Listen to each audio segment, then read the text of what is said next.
Hi friends, welcome back to Rashu kitchen. ನಾನಿವತ್ತು different ಸ್ಟೈಲಲ್ಲಿ tea ಮಾಡೋದನ್ನ ನಿಮ್ಮ ಜೊತೆ ಶೇರ್ ಮಾಡ್ಕೊಳ್ತಿದ್ದೀನಿ. ಮೊದಲಿಗೆ ಒಂದು ಪಾತ್ರೆಗೆ ನಾನು ಸ್ವಲ್ಪ ಒಂದು ಅರ್ಧ ಗ್ಲಾಸಷ್ಟು ನೀರನ್ನ ಹಾಕಿ ಒಂದೆರಡು ಏಲಕ್ಕಿನ ಹಾಕಿ ಟೀ ಪೌಡರ್ನ ಹಾಕಿ ನೆಕ್ಸ್ಟ್ ಅಲ್ಲಿ ನಾನು ಬೆಲ್ಲ ಬಳಸ್ಕೊಂಡು ಟೀ ಮಾಡ್ತಿರೋದು. ನೀವು ಬೇಕಿದ್ರೆ ಸಕ್ಕರೆ ಕೂಡ ಹಾಕ್ಕೊಂಡು ಟೀನ ಮಾಡ್ಬೋದು. ನಾವು ಬೆಲ್ಲ ಬಳಸೋದ್ರಿಂದ ಬೆಲ್ಲ ಹಾಕಿ ನಾನಿಲ್ಲಿ ಇಡ್ತಾಯಿದ್ದೀನಿ. ಅದು ಫುಲ್ಲು ಚೆನ್ನಾಗಿ ಕುದಿಯೋಕ್ಕೆ ಬಿಡಬೇಕು. ಮೀಡಿಯಮ್ ಫ್ಲೇಮಲ್ಲಿ ಇಟ್ಕೊಂಡು ಅದು ಚೆನ್ನಾಗಿ ಬೇಯೋ ಥರ ಇಟ್ಕೊಳ್ಳಿ. ನೆಕ್ಸ್ಟ್ ಒಂದು ಸೈಡ್ ನಾನು ಹಾಲನ್ನ ಕಾಯಕ್ಕೆ ಇಟ್ಕೊಂಡಿದ್ದೆ.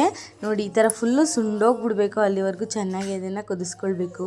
ನೆಕ್ಸ್ಟ್ ಅದಕ್ಕೆ ನಾನು ಇಲ್ಲಿ ಕಾಯಿಸಿ ಇಟ್ಕೊಂಡಿದ್ದೆ ಅಲ್ವಾ ಹಾಲು, ಅದನ್ನು ಕೂಡ ಇಲ್ಲಿ ಸೇರಿಸ್ಕೊಳ್ತಾ ಇದ್ದೀನಿ. ಅದನ್ನು ಸೇರಿಸಿ ಒಂದು 2 ಮಿನಿಟ್ಸ್ ಚೆನ್ನಾಗಿ ಅದನ್ನು ಕುದಿಸ್ಕೊಂಡ್ರೆ ಡಿಫ್ರೆಂಟ್ ಸ್ಟೈಲಲ್ಲಿ ಟೀ ರೆಡಿ ಆಗುತ್ತೆ. ಒಂದ್ಸಲ ನೀವು ಟ್ರೈ ಮಾಡಿ, ಯಾವ ರೀತಿ ಬಂತು ಅಂತ ನನಗೆ ತಿಳಿಸಿ. ನಾರ್ಮಲಾಗಿ ಟೀ ಟೇಸ್ಟ್ ಯಾವ ರೀತಿ ಇರುತ್ತೆ ಅದಕ್ಕಿಂತ ಇದು ಡಿಫ್ರೆಂಟ್ ಸ್ಟೈಲಲ್ಲಿ ಇರುತ್ತೆ.